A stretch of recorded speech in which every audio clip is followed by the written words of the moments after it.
Bien, chicos, vamos a continuar nuestro estudio de enfermedades del tracto reproductivo femenino. Y en nuestra sesión anterior estuvimos cubriendo defectos congénitos. Y se usó mucho una expresión en aquella presentación. Se usaba el término amenorrea primaria. Y quería tomar esta oportunidad en esta nueva sesión que estamos teniendo para abundar un poco en qué es eso de amenorrea. Yo sé que de primera instancia, por el término, uno pudiera simplemente decir que no hay menstruación, cese de menstruación. Pero si recordamos, en aquel momento yo me refería a amenorrea primaria. Y si yo utilizo el término amenorrea primaria, casi por lógica, eso debe significar de que hay más tipos de amenorrea. Y eso es lo que básicamente yo quería aclarar en este momento, para que cuando nosotros utilicemos el término de amenorrea, lo utilicemos con un conocimiento más profundamente basado en la ciencia, además de que sepamos cómo se clasifica y cuáles enfermedades presentan amenorrea primaria, como ya vimos unas cuantas, y cuáles van a presentar amenorrea secundaria. Ese es el ejercicio de hoy. Así que vamos a empezar de inmediato aquí. Y cuando hablamos de amenorrea, básicamente es lo que decíamos: ausencia de menstruación transitoria, intermitente o permanente. Ausencia de la menstruación, que puede ser transitoria, intermitente o permanente. ¿Y por qué le da amenorrea a las mujeres? Varias razones, chicos. A veces puede ser que el hipotálamo falla y no hay hormona liberadora de gonadotropinas. O tal vez es la hipófisis que está fallando y no hay producción o secreción de las gonadotropinas, hormona folículo estimulante y hormona luteinizante. O tal vez es el problema en el ovario y el ovario no está produciendo la cantidad normal de esteroides sexuales necesitados. O tal vez el problema es en el útero, tal vez hay una malformación uterina, como vimos en la clase de malformaciones congénitas. O tal vez el problema está en la vagina, como el tabique vaginal o el himen imperforado. Es decir, que hay muchos frentes. No es simplemente decir amenorrea y asumir amenorrea ovario poliquístico. No. La amenorrea tiene varias fuentes, varias fisiopatologías. Y la vamos a clasificar en primaria o secundaria. Primaria es la ausencia de la menarquia, que es la primera menstruación, a la edad de 15 años. Por eso, en la clase de malformaciones congénitas, utilizábamos tanto el concepto de amenorrea primaria, porque muchas de esas enfermedades que las chicas nacieron con ella nunca van a haber tenido una menstruación. Por eso es la amenorrea primaria. Mientras que la amenorrea secundaria es la ausencia de menstruación por 3 ciclos o más. Por 3 ciclos o más en una mujer que tenía su menstruación normal. Es decir, que la amenorrea secundaria significa que eran pacientes, eran mujeres que tuvieron sus ciclos, que tuvieron su menstruación, pero que de buenas a primera la menstruación se detuvo. Y si ustedes se fijan, nos dice 3 ciclos, 3 meses. ¿Por qué esto es importante? Porque puede pasar que tú tengas una paciente que le falte un mes la menstruación. Y ese mes que le falte la menstruación, si ustedes se fijan, no es amenorrea. No porque le falte un mes la menstruación, eso significa que es amenorrea. A pesar de que muchas personas van a utilizar el concepto de amenorrea de una forma tan suelta, y desde que le falte la menstruación una vez, ya eso es amenorrea. El concepto es 3 meses o más No me lo estoy inventando yo. ¿Por qué así? Significa que una paciente que le falte un mes la menstruación, no le vamos a hacer una investigación a fondo de qué fue lo que pasó. No realmente. Cuando falta una menstruación, usualmente lo referimos como un retraso menstrual, un missed period, especialmente si es una mujer que nunca le había pasado antes. Y lo único que hay que quitar del medio en ese momento es una prueba de embarazo. Si la prueba de embarazo está negativa, de repente no se hace nada. Son muchos los factores que van a afectar la capacidad de ovular de una mujer. No solamente son los factores hormonales, sino factores externos también. Tú puedes estar estresada en un momento y la menstruación se te retrasa y tú lo has notado. Puedes haber tenido un momento difícil, un día difícil en el trabajo, mucho estrés y eso te retrasa la menstruación. El tú ganar peso cambia la menstruación, el tú perder peso cambia la menstruación. Incluso hay enfermedades psiquiátricas como la pseudociesis, donde una mujer mentalmente se crea un embarazo y los ciclos se frenan. Solamente para que ustedes vean la cantidad de variabilidad que puede estar sujeta a esta situación. La mayoría de las mujeres van a presentar un mes que la menstruación no va a llegar. Y la mayoría de las veces nunca va a pasar de nuevo. Ni nunca se va a saber qué pasó. Por eso, en pacientes así, después de que tú descartas que no hubo un embarazo, lo correcto es esperar. No empieces a investigar todos los análisis del mundo ahí, hacer todas las pruebas, gonadotropinas, tiroides, prolactina, no. Espera, vamos a ver si llega sola. No es lo mismo, chicos. Los ciclos pueden ser afectados por influencias externas, por lo que la falta de un solo periodo no es de gran importancia. Pero la menorrea prolongada puede ser signo temprano de una patología subyacente. La menorrea primaria, chicos.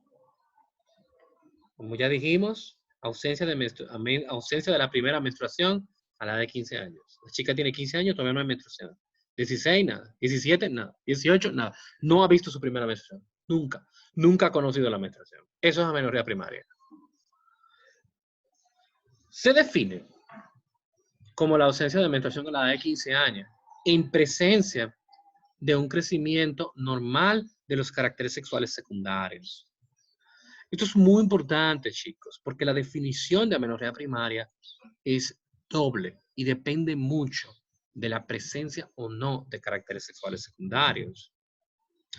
Si a los 13 años no hay menarquia, pero la paciente tiene ausencia de caracteres sexuales secundarios, eso es amenorrea primaria también. 13 años, sí. Pero aquí el peso no va a caer enteramente sobre la menstruación. Hay una creencia muy extraña de que el primer signo, o más bien síntoma, del inicio de la pubertad en una mujer es la menstruación. Y eso no es cierto. La primera menstruación, la menarquia, llega aproximadamente casi 2 años desde que la pubertad inició. La primera presentación de la pubertad de las mujeres no está mediada por la menarquia. Está mediada por andrógenos, aunque ustedes no lo crean. Está mediada por la adrenarquia, que se puede presentar de 2 formas. En la mayoría de las chicas, primero con la telarquia, que es el desarrollo del botón mamario, y en menos frecuente, la pubarquia, que es el desarrollo del vello púbico. Algunas, la mayoría, presentan telarquía primero. Otras, la minoría, presentan pubarquia primero. Pero siempre van a ser esas dos. Y esos son los caracteres sexuales secundarios. Ustedes van a ver en semiología los criterios de Tanner para eso. Esto no es simplemente que el doctor se lo está inventando. Hay unos criterios de desarrollo sexual secundario para edad y para sexo.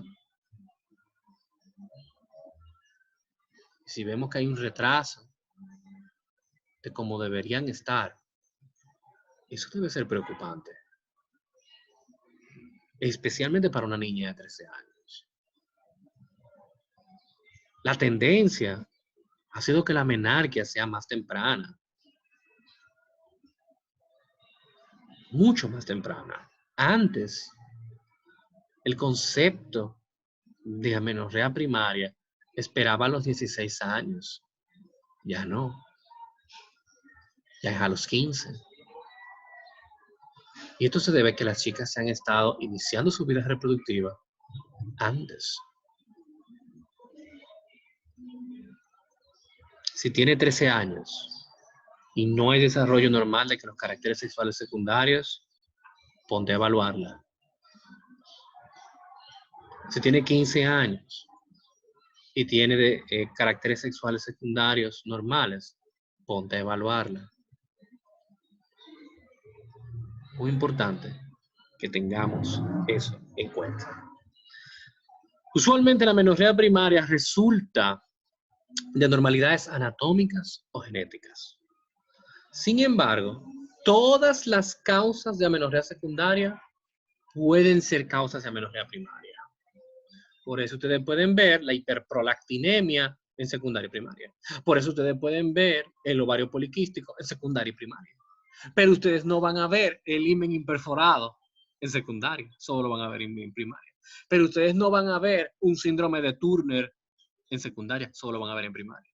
Ustedes no van a ver un síndrome de insensibilidad a los andrógenos en secundaria, la van a ver en primaria. O sea que esto no es conmutativo. Todas las secundarias, todas las causas de secundaria pueden ser de primaria, pero no todas las causas de primaria son de secundaria.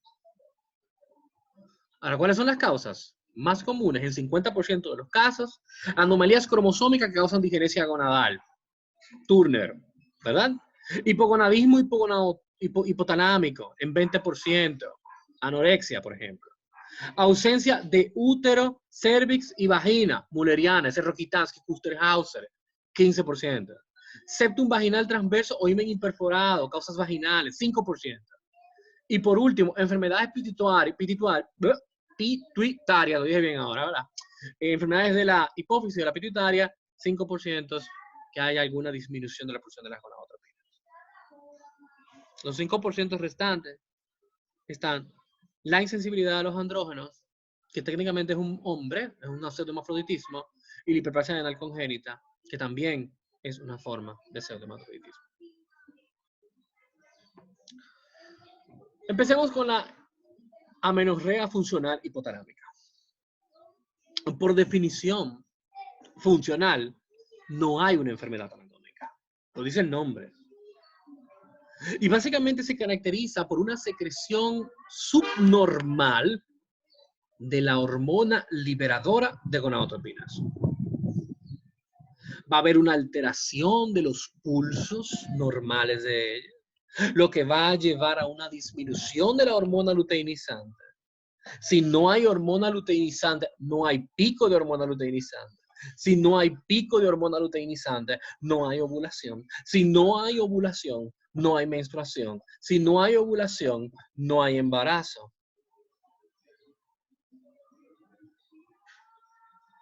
La FSH puede estar en valores normales.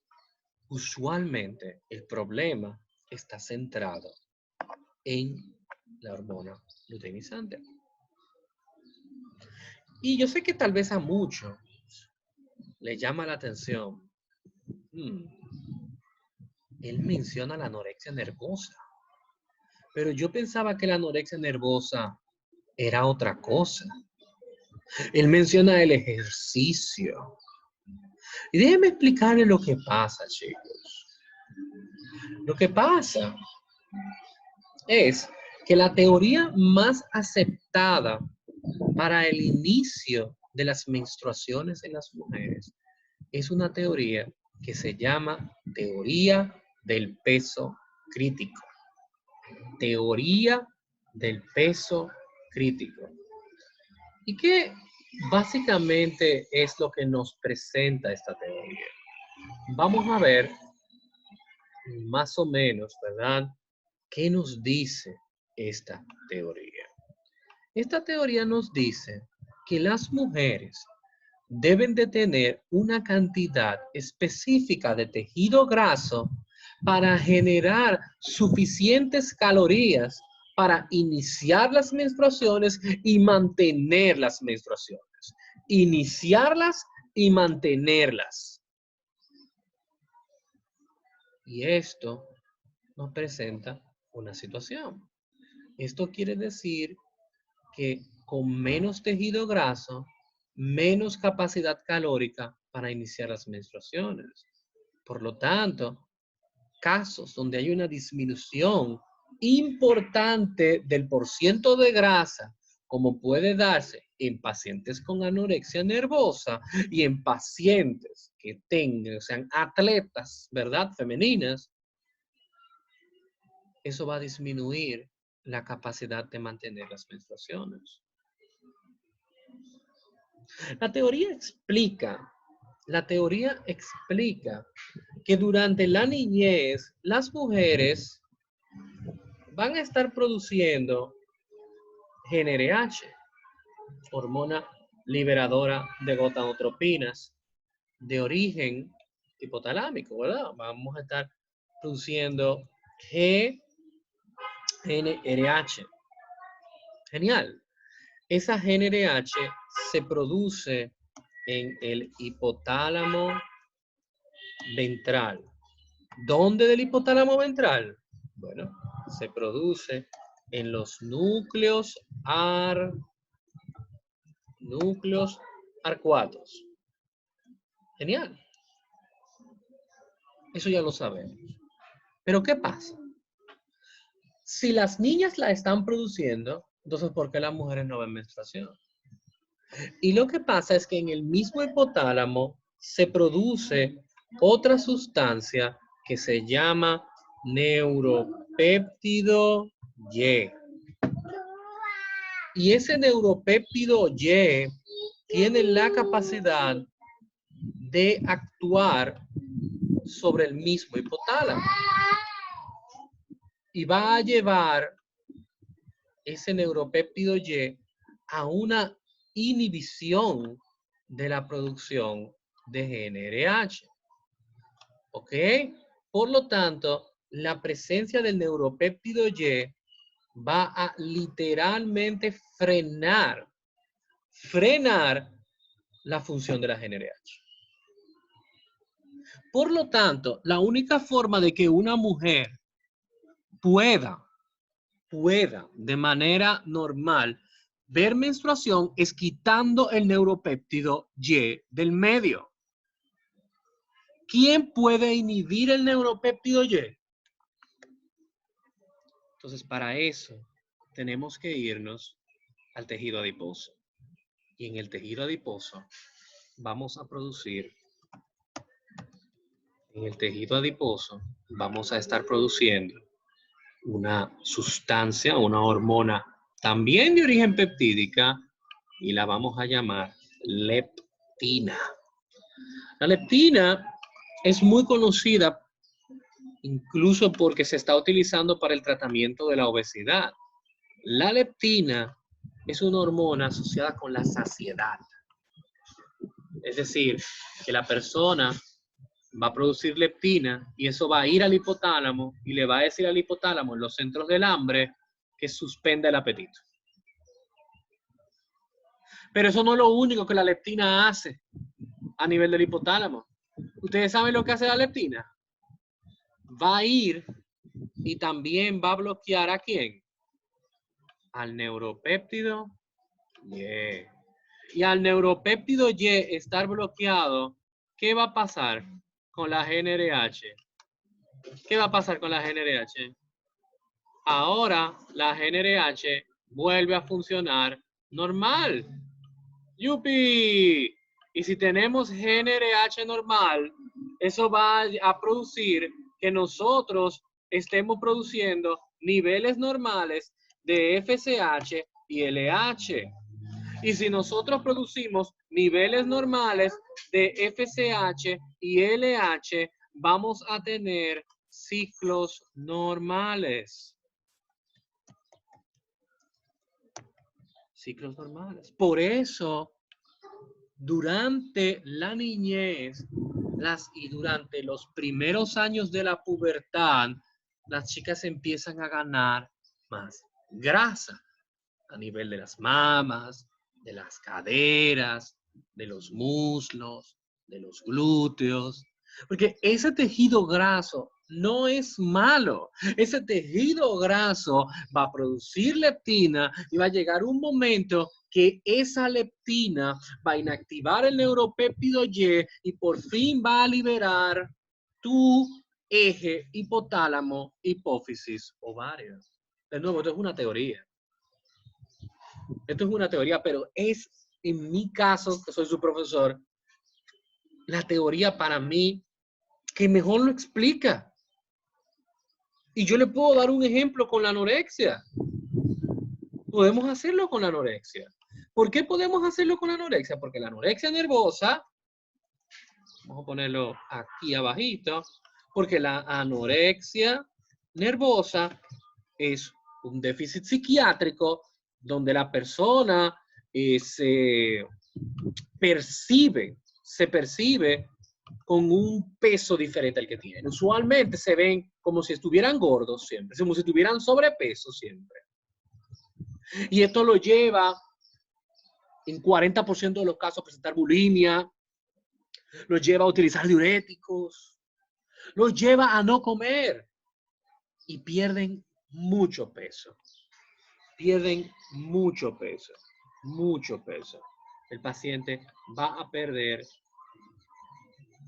vamos a ponerlo aquí, mucho peso.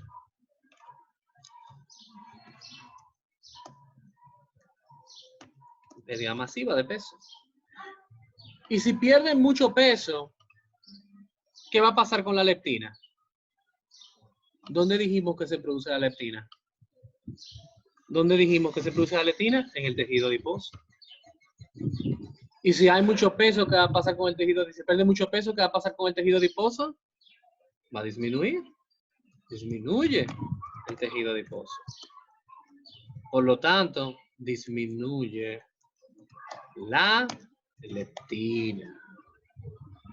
Y si la leptina disminuye, ¿qué va a pasar? Si la leptina disminuye, ¿qué dijimos que pasa? Si no hay leptina,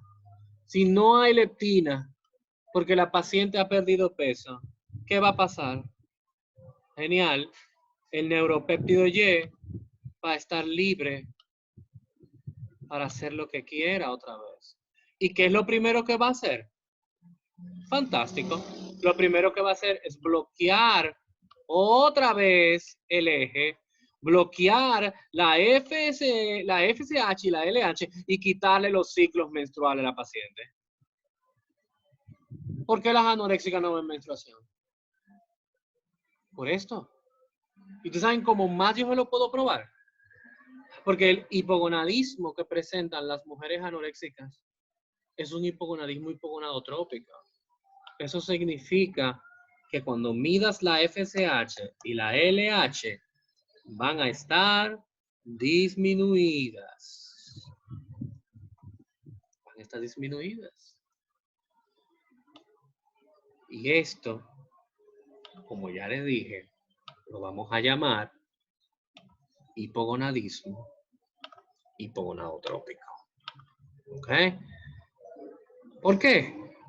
Porque vamos a tener una disminución de la síntesis y secreción de las gonadotropinas. ¿Okay? Hipogonadismo, hipogonadotrópico. ¿Okay? Pues vamos a volver otra vez para atrás. Estamos aquí. Y ya entendemos un poco. De hecho, no tengo que hacerle la misma explicación otra vez para dejarles entender por qué en una paciente que sea una atleta y haga mucho ejercicio fuera lo mismo. Porque la mujer que hace ejercicio va a disminuir su porcentaje de grasa. Ya ustedes pueden, solito con eso que yo les expliqué, hacer sus conclusiones. Pero esa no es la única razón de amenorrea hipotalámica. También tenemos el déficit congénito de GnRH, también llamado síndrome de Kallmann. Las células que forman la GnRH se encuentran en el núcleo arcuato. Pero esas células, si ustedes recuerdan en embriología, no siempre estuvieron ahí. Ellas no surgieron de neuroectodermo. Al menos no del neuroectodermo de ahí. Esas células del núcleo arcuato surgieron en la placa del nervio olfatorio. Es decir, del mismo lugar donde se desarrolló el nervio olfatorio, es el mismo lugar donde se desarrollaron las células que iban a formar el núcleo arcuato donde se produce la GnRH. Y en esta enfermedad, esas células no se desarrollan bien. Por lo tanto, la paciente no va a tener GnRH. Y si no tiene GnRH, no tiene FSH, ni tampoco LH. Y si no hay FSH y no hay LH, no hay ciclo menstrual. Ya eso lo vimos en un video anterior. Pero también, como el lugar donde se desarrolla es el nervio olfatorio también tiene problemas. Y una paciente con hipogonadismo, hipogonadotrópico, que tenga anosmia, dificultad para percibir los olores, eso se llama síndrome de Kallmann. Otras causas está el retraso constitucional de la pubertad. Es infrecuente en las niñas, hay un retraso de la adenarquia y de la gonadarquia y progresan a tener un desarrollo puberal normal, no hay que hacer mucho ahí, simplemente están un poco más retrasadas que el resto de las niñas. La causa no sabemos bien qué pasa. En el caso de la hiperprolactinemia, la prolactina es ampliamente conocida por inhibir a la GnRH, inhibir las pulsaciones de la GnRH, inhibirla, frena la producción de la FSH y la LH. Por eso es que muchas mujeres cuando están lactando dicen que no pueden quedar embarazadas y no ven la menstruación. Es precisamente porque la prolactina es la hormona que produce la leche y durante la lactancia se eleva, y si se eleva, no hay GnRH, y si no hay GnRH, no hay FSH, y si no hay FSH ni LH, no va a haber menstruación. Las causas ováricas están las digenencias gonadales en mujeres jóvenes. La causa más frecuente de fallo ovárico, la causa más frecuente es el fallo ovárico prematuro. El fallo ovárico prematuro es cuando aparece la menopausia en pacientes menores de 40 años. Y usualmente lo que pasa, al menos en la sangre, que vamos a tener las pruebas de hormona folicular estimulante elevada, y eso se va a deber al agotamiento de la actividad folicular dentro de los ovarios y la disminución consecuente de los niveles de estrógeno, y por retroalimentación negativa, si el estrógeno disminuye, la FSH aumenta. Recuerden que la hipófisis no es la que tiene el problema aquí. El problema lo tiene que el ovario se le acabaron los óvulos. Por lo tanto, FSH que estén elevadas por encima de 25 unidades internacionales por litro son indicativos de menopausia. El síndrome y si ocurre debajo de 40 años, es menopausia prematura o fallo ovárico prematuro. El síndrome de Turner, 45X puro, recuérdense que las gónadas van a estar reemplazadas por tejido fibrótico con alta posibilidad de generar a seminoma y a cánceres germinales. La disgenesia gonadal, también específicamente en caso de pseudohermafroditismo, y la feminización testicular. El síndrome de Turner es la falta de un cromosoma X, como le dije, va a haber reemplazo del tejido, no va a haber estrógeno, por eso son menopáusicas, por eso en un video anterior le dije que van a tener incluso calores, esos son los síntomas vasomotores exclusivos de la falta de estrógeno, del hipoestrogenismo. Van a tener genitales externos, ¿verdad? Que no van a estar bien desarrollados, no van a tener un buen desarrollo de los caracteres sexuales secundarios, porque los ovarios no van a estar produciendo hormonas. En el caso de los mosaicismos, pueden inclusive, como le había dicho en otro video, lograr menstruaciones e inclusive hasta embarazos. Solo se ha logrado en mosaicismos, no en puros 45X, ¿ok? Recuérdense que son de estatura baja, usualmente por la falta de la acción de las hormonas esteroideas sexuales. Y uno de los tratamientos que se le puede dar está el utilizar la terapia de reemplazo hormonal. Eso es lo que significa TRH, terapia de reemplazo hormonal. Y básicamente la idea es para intentar de completar el desarrollo. Tú le vas a estar dando el estrógeno y la progesterona para intentar ayudar a completar el proceso de desarrollo que no lo está logrando porque no hay ovarios. De hecho, eso la puede inclusive ayudar a conseguir su altura máxima. Los ovarios poliquísticos lo vamos a ver con más detalle después, pero los ovarios poliquísticos sí son una causa muy frecuente de amenorrea secundaria, pero también puede ser el caso de que pueda aparecer en amenorrea primaria. La fisiopatología es la misma en términos de lo que vamos a estar hablando. No se preocupen, esto lo voy a cubrir más en detalle. Pero el síndrome ovario poliquístico, aunque no es lo más frecuente de amenorrea primaria, de hecho no es muy frecuente de amenorrea primaria, puede pasar, especialmente si la joven está en algún grado de sobrepeso o obesidad al momento de llegar a la pubertad.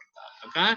Recuérdense que el peso, a pesar de que la grasa la vimos como una virtud hace un rato, cuando explicaba yo la anorexia, no significa que el exceso de peso sea algo positivo para los ciclos menstruales. De hecho, es ampliamente conocido que el sobrepeso y la obesidad se están asociados a síndrome de ovario poliquístico, que es una de las causas de amenorrea más frecuentes que hay en el mundo. Por lo tanto, el exceso de peso debe de tener algún tipo de alteración también sobre el eje menstrual, y eso lo vamos a estar viendo más adelante.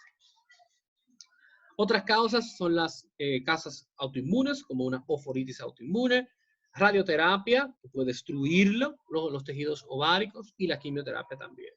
El IBEN imperforado ya lo cubrimos previamente, también puede ser una causa de amenorrea primaria. Recuerden que aquí no va a ser una causa per se hormonal ni nada, es simplemente de tracto de salida.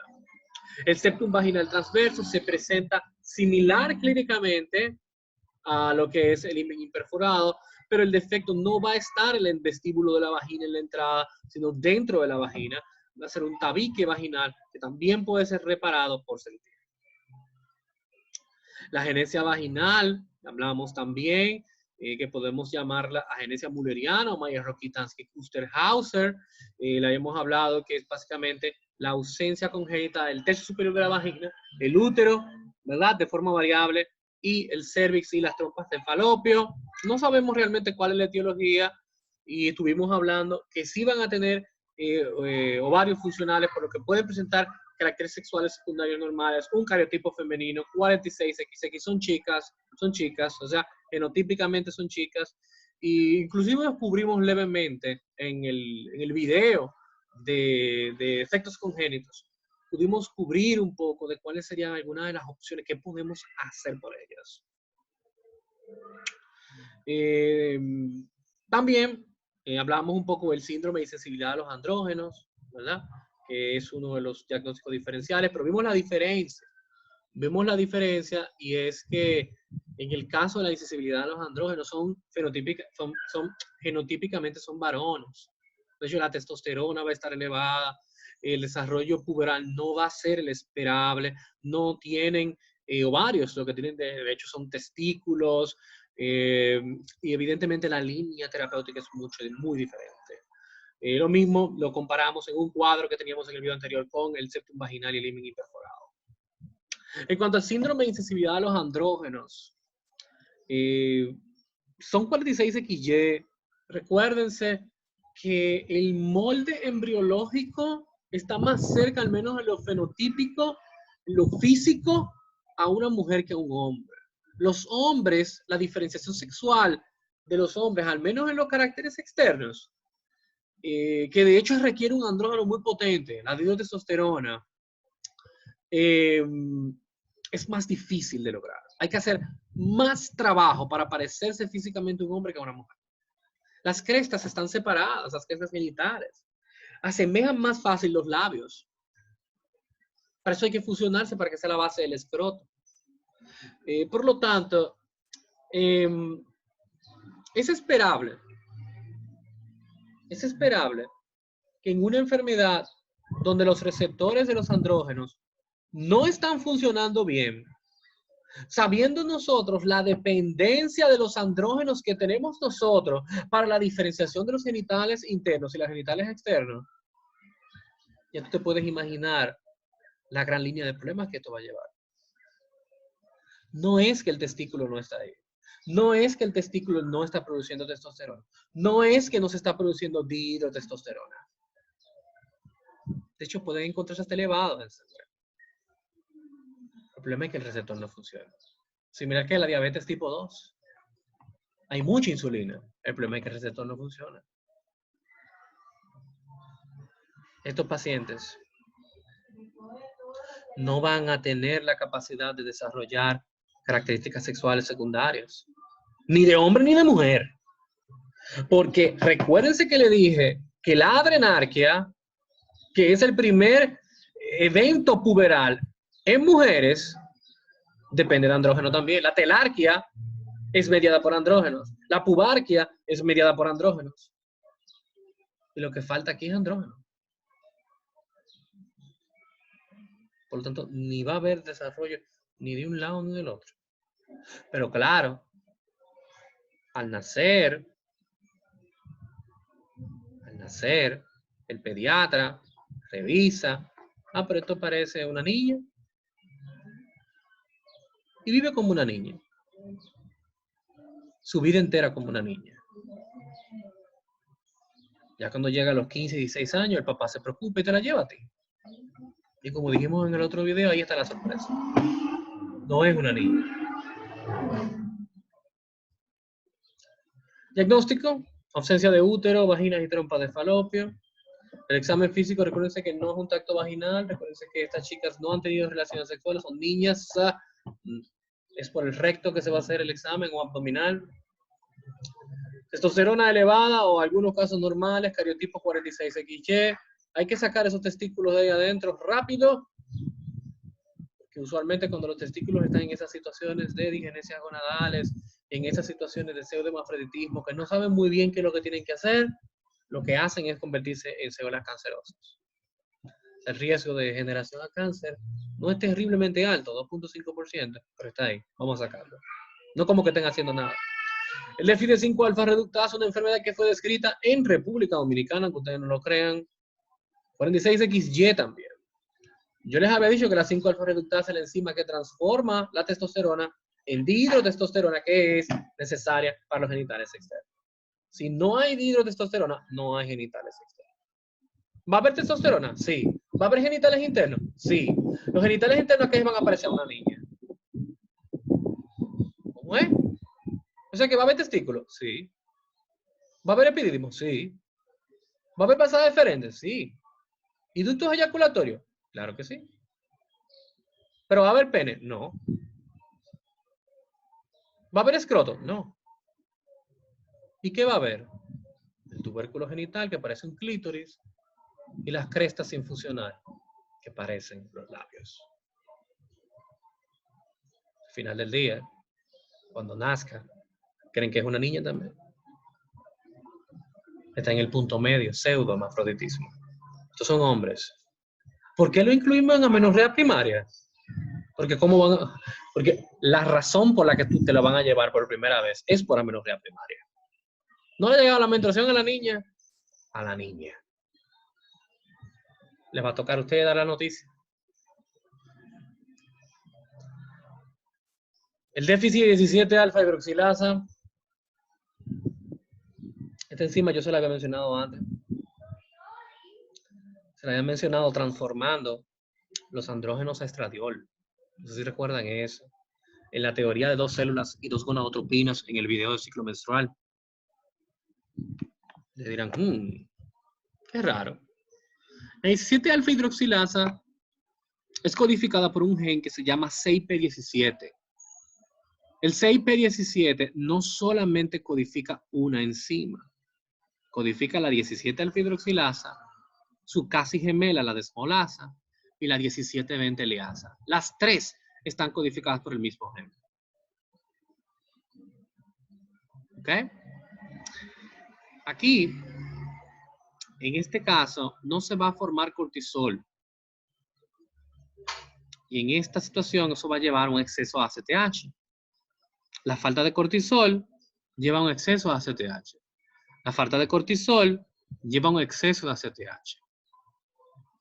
Los esteroides gonadales y adrenales tampoco se van a formar. Fenotípicamente van a ser hembras, van a tener hipertensión por el exceso de aldosterona, van a tener falta del desarrollo puberal. Y ustedes se estarán imaginando, yo sé que a ustedes en su mente, ahora mismo ustedes tienen que tener un montón de signos de interrogación. ¿Qué? ¿Qué lío es este que usted nos está diciendo, doctor? ¿Qué diañe tiene esto que ver? ¿De dónde le salió el cortisol bajito? ¿De dónde le salió la ACTH elevada? ¿Qué es todo esto? Vamos para allá ahora. No se preocupen. Vamos para allá. Y vamos a ir al próximo slide, que yo sé que se va a ver medio raro. Y esto que ustedes ven aquí es una imagen que le da miedo a los residentes de endocrinología. Esta es la esteroidogénesis, chicos. La esteroidogénesis, no crean que solamente va a ocurrir en las gónadas. La esteroidogénesis ocurre en la glándula suprarrenal, en la corteza. De hecho, las tres hormonas que se producen en la corteza suprarrenal son esteroides. Las tres más comunes, ¿verdad? La aldosterona, el cortisol y los andrógenos son de origen suprarrenal también. Y esta enfermedad, hay un déficit con la 17-alfa hidroxilasa. Y yo quiero que en esta imagen nosotros veamos dónde está la 17-alfa hidroxilasa. Porque eso va a ser importante. La 17-alfa hidroxilasa, mírenla ahí. Y mírenla ahí. Eso quiere decir, chicos, que nada de ahí para allá se va a formar. Y cuando digo de ahí para allá, me estoy refiriendo evidentemente para acá y me estoy refiriendo para acá.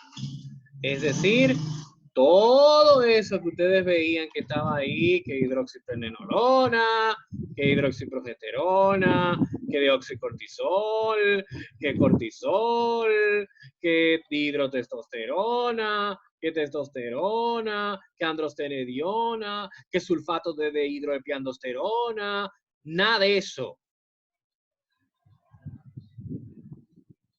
¿Qué es lo único que se va a formar, chicos? ¿Qué es lo único que se va a formar? Aldosterona. ¿Y qué yo le dije que había aquí? Hace un ratito. Vamos a ver, para que ustedes vean. Lo importante es que ustedes saquen las conclusiones ustedes mismos también. ¿Qué yo le dije que se iba a presentar aquí? Vamos a ver si lo ponemos aquí. Bueno, dijimos que el cortisol iba a estar bajito. Cortisol bajo. ¿Vemos por qué? Claro, porque se está inhibiendo todavía. Y si el cortisol está bajo, la ACTH está elevada. Eso también lo dijimos. Cortisol bajito, ACTH elevada. Eso ya te he explicado. Genial. Cortisol bajo, ACTH elevada. También dijimos que no iba a haber esteroides sexuales de origen adrenal. Miren los inhibidos ahí. Yo no taché la parte de los estrógenos, pero no hay esteroides sexuales adrenales. ¿Cuál es la única hormona que se va a formar en la glándula suprarrenal? La aldosterona. ¿Y qué hace la aldosterona a nivel de los túbulos renales? ¿Qué hace? Aumenta la reabsorción de sodio. Y cuando se reabsorbe sodio, ¿quién le cae atrás al sodio? ¿Quién le cae atrás el sodio? El agua. Le cae atrás el agua. Y si nosotros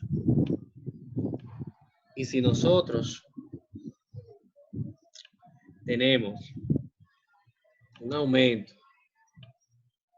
de la reabsorción de sodio y tenemos un aumento en la retención de agua, ¿qué va a pasar con el volumen intravascular? ¿Qué pasa con el volumen?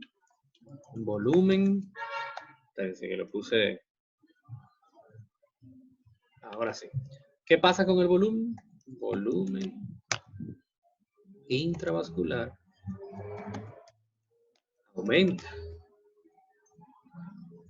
Espérate un momento. Como estamos reabsorbiendo más sodio,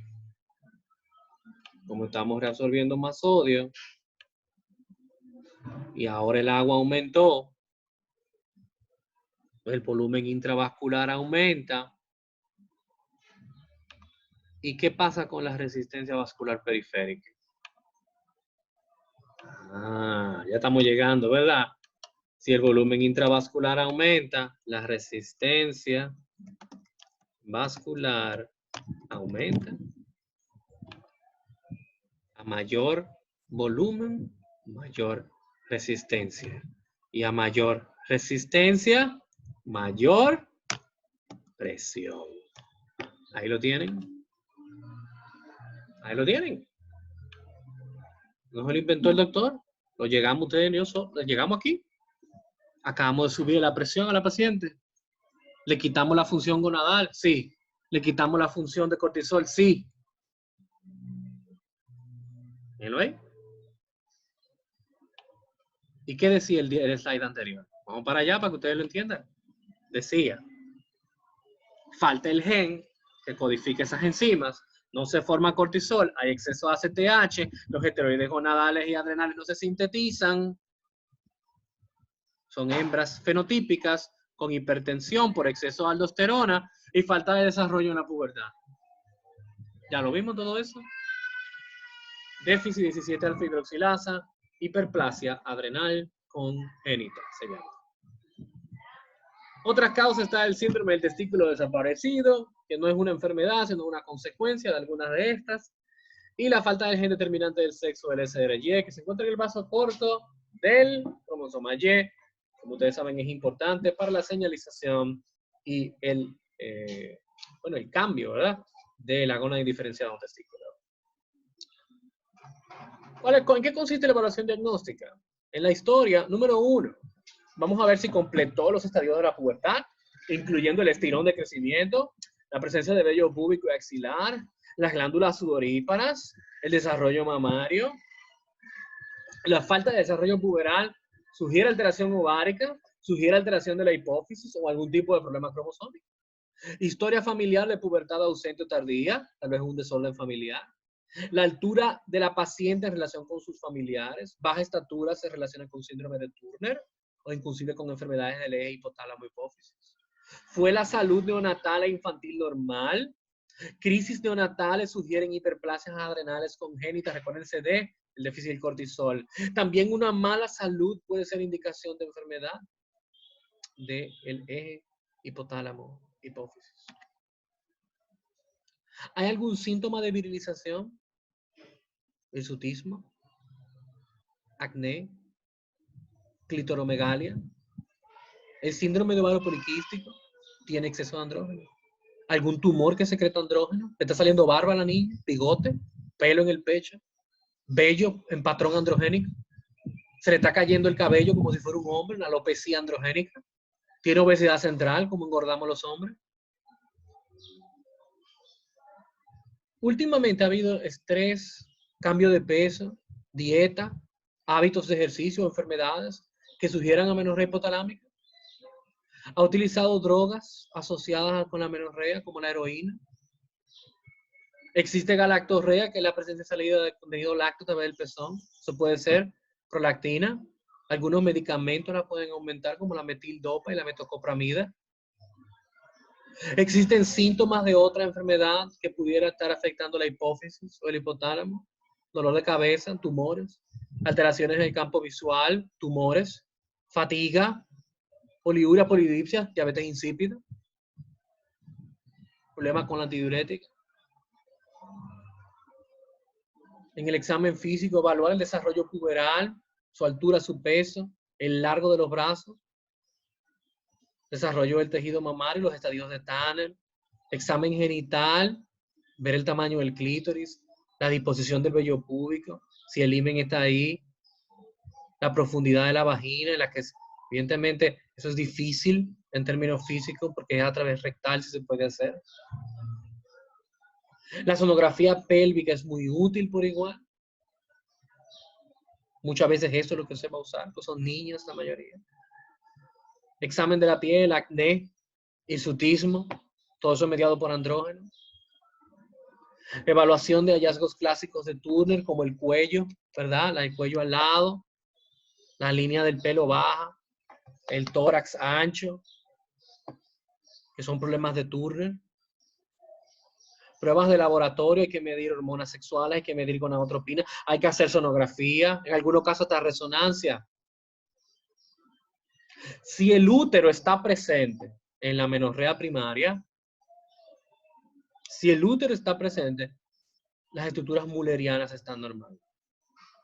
Eso es lo primero. Si el útero está presente, estás tranquilo con Müller. Si no hay evidencia de alteración de tracto de salida, es decir, si hay útero y el problema no es un himen imperforado o un septum vaginal, el problema lo tienen las hormonas. Claro. Si el útero está ahí anatómicamente sin problema, si un útero bicorne, bidelfo, Mayer-Rokitansky, si no hay un himen imperforado impidiendo que la sangre salga, o un tabique impidiendo, el problema lo tienen las hormonas. ¿Dónde? ¿Cuál hormona? Hay que buscar en el hipotálamo, en la hipófisis y en el ovario. No van a bregar con eso.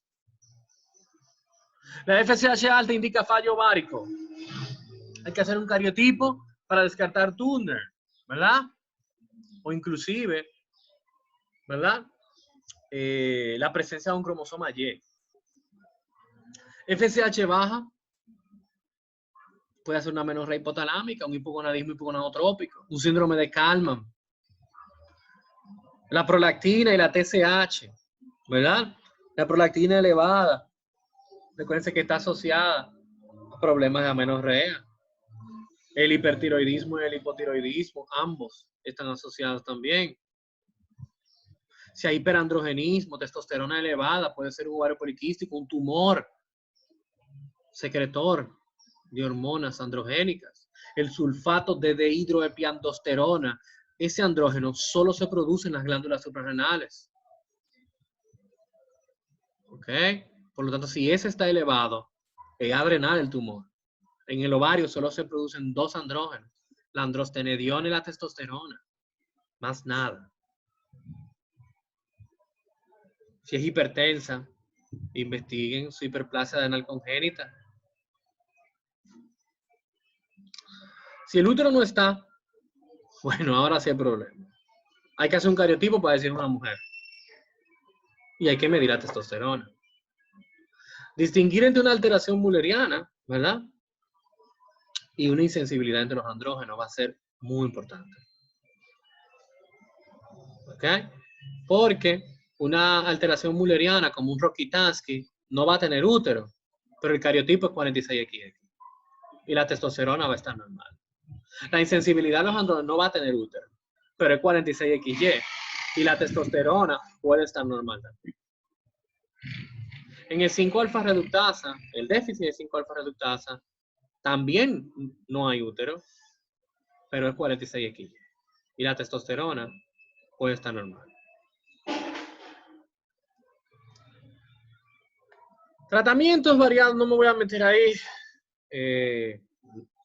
Dependiendo de la causa, van a haber terapias hormonales para los fallos. El ovario poliquístico depende mucho de la meta de la paciente, aunque en este caso, como tienden a ser jóvenes, estamos hablando de primaria, usualmente solo va a ser regularización. Si fuera una secundaria, lo que quiere es un embarazo, el tratamiento es diferente. La amenorrea hipotalámica, ganar peso si por ejemplo está muy delgada, apoyo psicológico. Si hay deseo de embarazo en algunas pacientes, hay que ver qué se puede hacer, in vitro, úteros subrogados, algunos no van a poder tener hijos, es muy variado. Ahora bien, vamos con la amenorrea secundaria. La amenorrea secundaria, básicamente las causas van a ser, número 1, el embarazo.